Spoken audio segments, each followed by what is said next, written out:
I was born in Burlington, which is kind of a satellite of Milwaukee. And so, I've always been involved with Milwaukee because it's kind of like our cultural center around here. I went to college to try to learn to be a classical guitar player.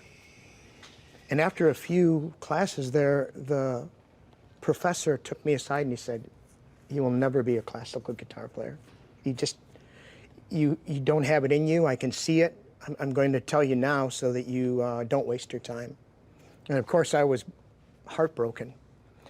But then he referred me to a guy up here by the name of John Stropes at the Conservatory of Music.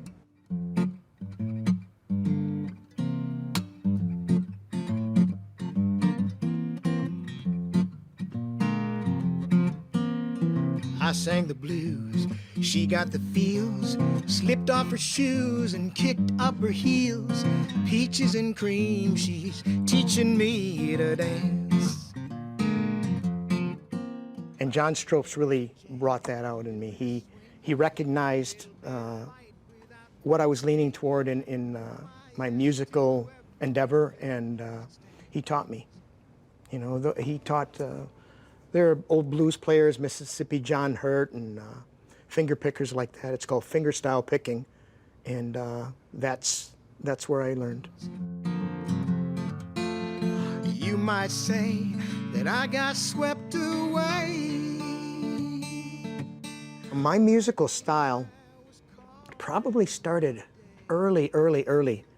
My first memory of being affected by music, I think, was a vacuum cleaner, one of those canister vacuum cleaners where you hear the one sound and then somebody's vacuuming with the other end, and so along with the one sound, you hear another pitch.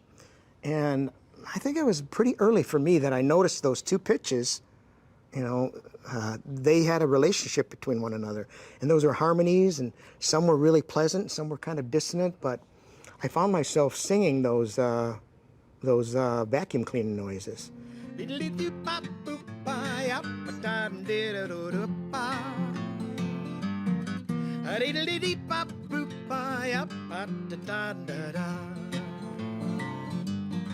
My mom saw that I was, kind of interested in music. She bought me a guitar, and I took to that right away. And I did a lot of repeating, practicing. It would drive a person crazy. I think anybody who's learning anybody who knows somebody who's learning a musical instrument can relate to the craziness if someone's just playing a note over and over again. But that's where I found myself. Practice, repeat for hours on end. And as time went on, I was in a duo that toured around the Midwest and did some commercials and had some commercial success. And then a coffee house opened up in Burlington, and they asked me to run the open mic. And people just started floating into that place. And we all kind of affect each other musically from week to week. We write songs together, we play music together, and it's a little bit of heaven on earth.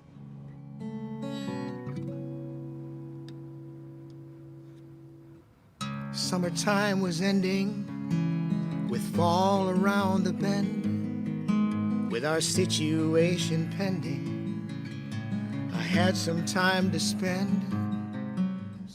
The openness of musicians to share their music with other musicians and ideas, in some things, maybe in business or in some situations, people have ideas, they want to keep them to themselves because they don't want to lose any of their originality and have somebody else pick up on that. With music, it's, hey, check out this song. I just wrote this. What do you think? And somebody will go, yeah, that's nice, but maybe, oh, I like that, but why don't you try this here? And there's this camaraderie, even between people that don't know each other. I find that so often. And it makes for good music. It really does. If the sun comes up this morning, I still love you. If the sun comes up this morning, I still do. To define my style for me would be Americana. I think it's kind of roots music, maybe a little bit of blues, a little bit of pop. It's something that's still being formed, I think, and certainly my style is still being formed, even after all these years. I feel like a song exists somewhere out there, and when you're writing, if you're lucky, you pick up on it, and you have that people have tendency to, once they write a song, or some do, and I do, but I try to work against that.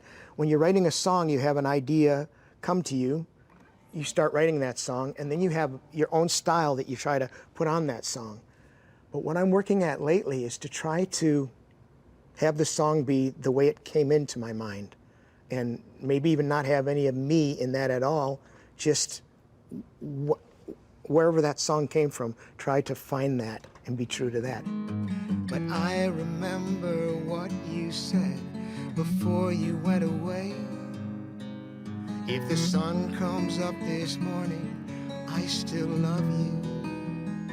I want to affect people in a good way and move them to be inspired for their own lives. I want them to feel comfort. I want them to feel empathy, love. Sounds cliche, but it's really true. My biggest passion is songwriting. I'm a songwriter now, I think, first and foremost, and my passion is deep there. And trying to pick up on a song and perfect it, and I find that that's the greatest moment of the life of a song for me. And Paul Simon said that too. He said he would write a song and maybe it would make $1 million, but his favorite moment in the life of that song is when it first came to him. When it first came to him and you realized that it was a song. Surprise, surprise, she's teaching me to dance. Peaches and cream, she's teaching me to dance.